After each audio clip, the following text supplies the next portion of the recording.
National democratic అలయన్స్లో కొత్త పార్టీల కోసం ప్రధాని మోదీ, హోంమంత్రి అమిత్ షా నూతన ప్రణాళికలు వేసుకుంటున్న సమయంలో మళ్లీ పాత మిత్రులందరినీ దగ్గర తీసుకునేందుకు రెడీ అవుతుందనే ప్రచారం సాగుతోంది. ఇందులో అకాలీదళ్, జేడీఎస్ వంటి పార్టీలున్నాయి. బీజేపీకి గుడ్ బై చెప్పిన పార్టీలను మళ్లీ కొత్తగా ఆహ్వానిస్తున్నారు. ఇప్పుడు కొన్ని పార్టీలు వివిధ కారణాలతో బీజేపీ పొత్తు అవసరం అనుకుంటున్నాయి. మరికొన్ని పార్టీలు తమకు అవసరం లేదని బీజేపీ అనుకుంటోంది. అందుకే ఇప్పుడు కొత్తగా మిత్రుల కోసం వేట ప్రారంభించింది. ఎంతవరకు ఈ వేట సాగుతోంది? ఎన్ని పార్టీలను బుట్టలో వేస్తుంది? ఎన్ని పార్టీలు ఎన్డీఏలో చేరుతాయి? అలా చేరిన పార్టీలు ఎలాంటి ప్రభావం చూపుతాయి?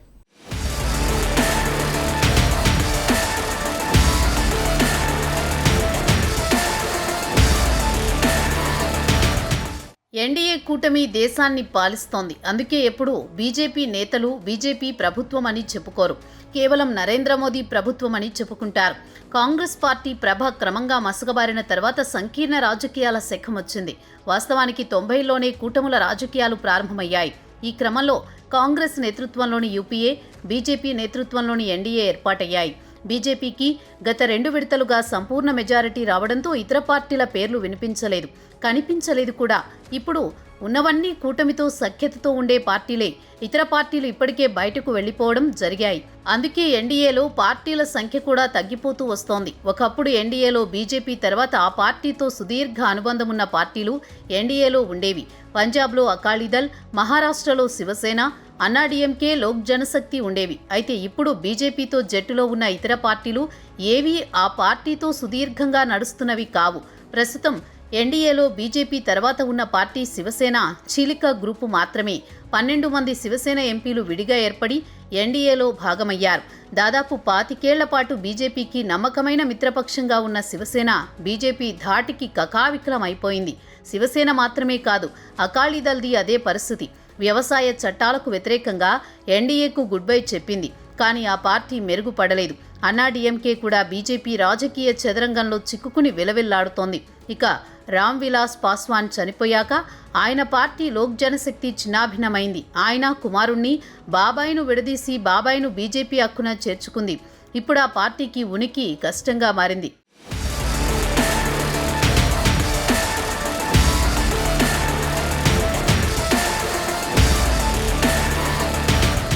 తాజాగా జేడీయూ పరిస్థితి కూడా అదే. బీహార్లో జేడీయూ ఒకప్పుడు మేజర్ పార్టీ. బీజేపీ పొత్తు పెట్టుకుని కొన్ని సీట్లు తీసుకునేది. ఇప్పుడు జేడీయూ అల్పస్థానానికి పడిపోయింది. చివరికి అసలు పార్టీని మోదీ షాలు మింగేస్తారని తెలిసి కూటమికి గుడ్ బై చెప్పి కాంగ్రెస్ జేడీయూతో కలిసింది. మళ్లీ కాంగ్రెస్ను వీడి ఎన్డీఏలో చేరింది. నిలకడలేని నితీష్ మళ్లీ ఎన్నికల తర్వాత ఎన్డీఏను వీడుతారని తెలుస్తోంది. బీజేపీ అమిత్ షా, మోదీ చేతుల్లోకి వచ్చాక మిత్రుల్ని అమాంతం మింగేయడం ఓ లక్షణంగా పెట్టుకున్నారు. ఆ పార్టీతో స్నేహంగా ఉన్న ప్రతి పార్టీని నిర్వీర్యం చేయడానికి ప్రయత్నించారనే ఆరోపణలున్నాయి. ఉదాహరణకు శివసేన ఆ పార్టీతో అయినా ఇతర పార్టీలు పొత్తు పెట్టుకోవాలంటే తమకు ఎంత కలిసి వస్తుందనే లెక్కలు వేసుకుంటాయి. ఆ పార్టీలన్నీ పాత ట్రాక్ రికార్డులపై పెద్దగా దృష్టి పెట్టవు. రాజకీయాల్లో చరిత్రను దృష్టిలో ఉంచుకుని ప్రస్తుత కాలంలో నిర్ణయాలు తీసుకోరు. ఇప్పుడు ఉన్న పరిస్థితుల్లో పొత్తులు ఎంత అవసరమో అన్నదే లెక్కలేసుకుంటారు. ఆ ప్రకారమే బీజేపీకి ఇప్పుడు కొత్త మిత్రుల అవసరం చాలా ఉంది. అలాగే బీజేపీ అవసరం ఉన్న పార్టీలు ఎన్ని అన్నదే కీలకం. ఇలాంటి పార్టీలు ఎన్ని ఉంటే అన్ని బీజేపీ నేతృత్వంలోని ఎన్డీఏలో చేరుతాయి. అలాంటి పార్టీలు ఎన్ని అన్నది ఇప్పుడు దేశవ్యాప్తంగా చర్చనీయాంశమవుతోంది.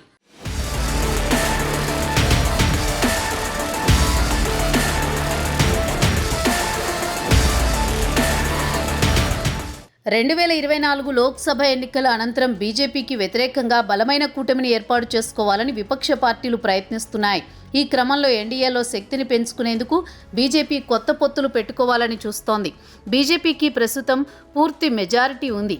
కానీ రాజకీయాల్లో ఎల్లప్పుడూ ఒకే రకమైన బలం ఉండదని అందరికీ తెలుసు. ఒకవేళ తమకు ఊహించని బలం వస్తుందని అధికారంలో ఉన్నవారు అనుకుంటే అది అహంకారమే అవుతుంది. అందుకే వచ్చే ఎన్నికల నాటి పరిస్థితుల్ని గుర్తించి మిత్రపక్షాలతో తమ బలగాన్ని పెంచుకునేందుకు ప్రయత్నిస్తున్నట్లు తెలుస్తోంది.